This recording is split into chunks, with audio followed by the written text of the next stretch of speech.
Mr. Geithner has testified that he recused himself during this counterparty negotiation. Did you know that while you were Secretary of Treasury? I knew that. Just yes or no? Yes. You did know. Okay. Did you know that he did not participate in any? I didn't view him as a decision maker. I viewed him as recused. Did he call you up and advise you that I've recused myself? Did he call you up? How did he notify you? Well, he told me on the phone that he did not think it would be appropriate for him to be viewed as a decision maker. Did you know he never got a letter? All he did, he testified that he recused himself. He decided. He put up a flag and said, I recused myself. I'm not going to be involved with the counterparty negotiation. Didn't get a, like you went to the White House counsel and you went to the Secretary of Treasury, you got a letter. He never got a letter. He never got a written confirmation of his recusal. Did you know that? Do you know that he was just doing it on his own, by his own volition? I did not know the details. Okay.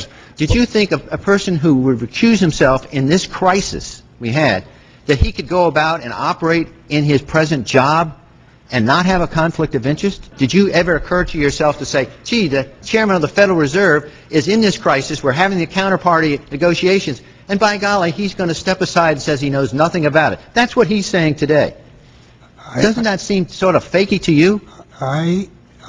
No, it didn't, because I thought it was an extraordinary position we had to have a president of the New York Fed Treasury, so I thought it was a reasonable... He said in open testimony that his chief of staff, while he was chairman of the Federal Reserve, was a former employee of Goldman Sachs. Did you know that?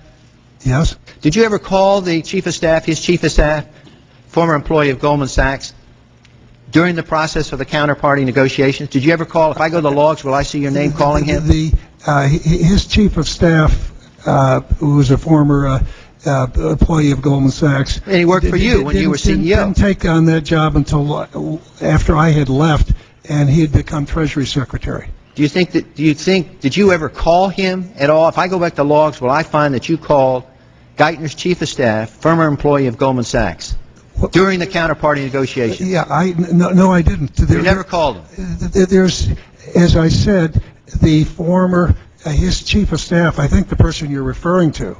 Well, we didn't know about it until today. Is someone who became his chief of staff when he became Treasury Secretary after I had left office. No, but he said that while he was at the Federal Reserve, he was his chief of staff. That's what he said today. I don't believe that was the case. Okay, all right. But in any event, when he was, when Tim was let me just go on. I have the time. I talked with him. Here's the problem I think a lot of us are having. Mr. Geithner said he was not involved with the counterparty negotiations. You're saying you were not involved. Oh, yes, you heard a little bit about it. But on November 6th, when they gave $62 billion to all these parties who came in and looted AIG, all you guys say, I knew nothing about it. And yet it appears that this happened. Now, recently, Michael McWraith, who's director of the National Association of Insurance Commissioners, told the Senate Banking Committee, he said, you know, if AIG had gone in bankruptcy, we would have taken care of it. It would have been an orderly disposition. This is what he said.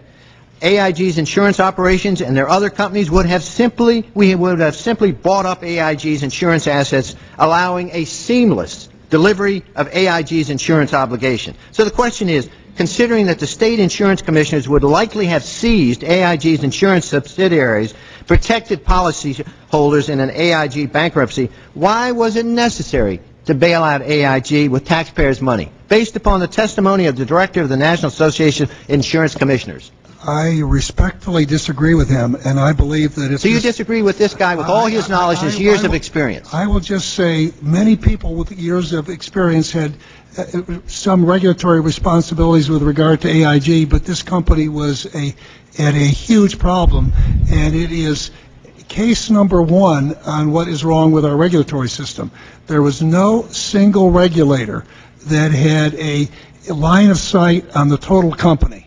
So there were regulators that looked at different pieces of it, and if the company had gone down, it would have been a huge mess. Is your testimony, Mr. Geithner sort of imply, he scares members of Congress, he scares the public, we are all scared. He said if AIG was not bailed out, this country would have collapsed.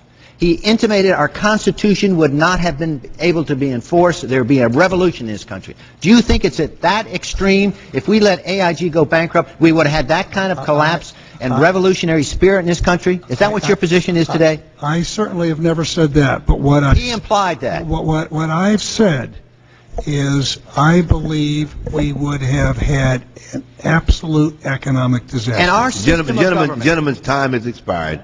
Gentlemen's time has expired.